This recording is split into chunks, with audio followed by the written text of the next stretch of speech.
परमेश्वर के धन्य नाम की महिमा हो।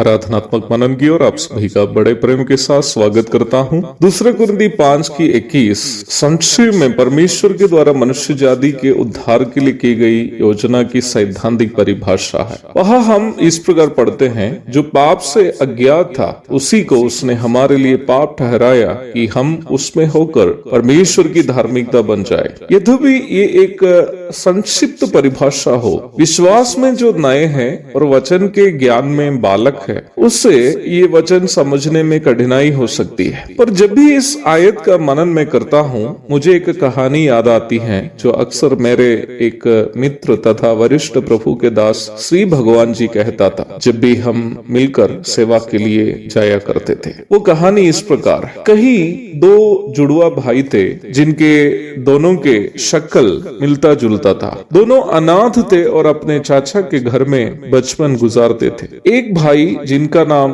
रोहन था, पढ़ने लिखने में तेज था, परंतु दूसरा जिनका नाम सोहन था, बचपन से ही अनाज्ञाकारी एवं शरारती स्वभाव का था। और ये शरारती सोहन जी ने कुछ दिनों के बाद घर छोड़कर बाहर जाकर असामाजिक तत्वों की संगति में जीवन बिताने लगा। इस प्रकार दोनों एक दूसरे से बचपन से ही अलग हो गए थे। साल बहुत बीत गए। रोहन जी पढ़ाई लिखाई पूरा करके एक उच्चतम न्यायालय के न्यायाधीश बन गया। एक दिन उनके अदालत में एक अपराधी को लाया गया जिसका नाम सोहन था। उसके ऊपर आरोपित सभी घिनौने अपराध साबित किए गए थे। नाम एवं शक्ल से निम्न अपराधी की पहचान करने में जज रोहन जी को तकलीफ नहीं हुई थी, परंतु सोहन ये कल्पना भी नहीं कर पाए थे कि अपना जुड़वा भाई ही न्यायाधीश की कुर्सी पर विराजमान है। भारतीय दंड संहिता अथवा आईपीसी के विभिन्न धाराओं के अनुसार जज रोहन जी ने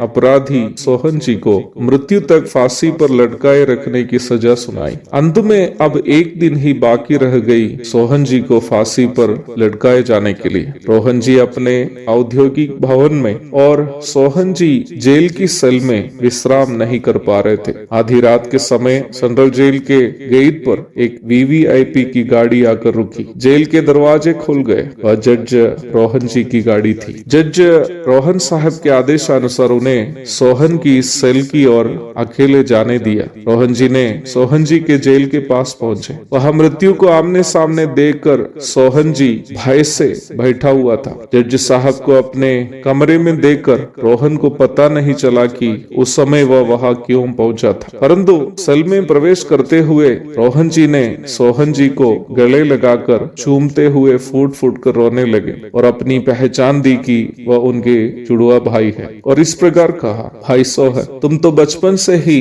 घर से अलग हो गए थे ना। मैं तो अपने जीवन के हर मोड़ पर तुमको ढूंढ रहा था, परंतु मुझे नहीं मिला। जब मिला तो मेरे सामने एक अपराधी था। एक न्यायाधीश के रूप में मेरा कर्तव्य यही केवल था कि अपराधी को दंड दे जो मैंने किया, परंतु अब मैं भाई का फर्ज निभाने आया हूँ। ये कहते हुए उन्होंने अपना जज का गाउन सोहन को पहना दिया और कहा, भाई ये गाउन पहनकर जेल से बाहर जाना, जो जीवन बचा है एक अच्छा इंसान बनकर जीना। तुम्हारे अपराध के बदले मैं कल सुबह फांसी पर लटकने जा रहा हूँ। इस प्रकार अपराधी सोहन जीवन की ओर और न्यायाधीश रोहन मृत्यु की ओर चल बसे। इस कहानी में जो सच्चाई छिपी है वही है परमेश्वर के आत्मा दूसरा कुरिन्ती 5:21 में भी बताया है। यद्यपि पापी मनुष्यों के लिए सच्चा न्यायाधीश प्रभु परमेश्वर अनंतकालीन मृत्यु दंड की सजा सुनाई हो, वो प्रेमी पिता ये सहन नहीं कर पा रहा था कि हम नरक की ओर चले जा रहे हैं, इसलिए वह धरती पर मनुष्य बनकर आया। एक अपराधी के रूप में हमारे दंड को अपने ऊपर लेकर वह क्रूस पर चढ़ गया, परंतु हमें धार्मिकता का, पवित्रता का चादर पहनाकर जीवन की ओर अगुवाई की। आज कोई भी पापी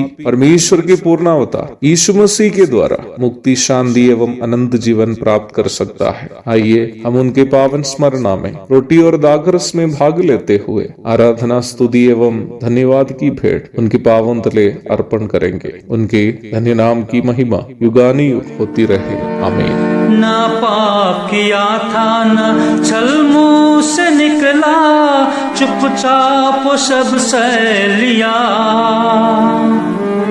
ना पाप किया था न छल मुंह से निकला, चुपचाप सबसे लिया। आप ही हमारे सब पापों के लिए क्रूस पर प्राण दे दिया। आप ही हमारे सब पापों के लिए क्रूस पर प्राण दे दिया।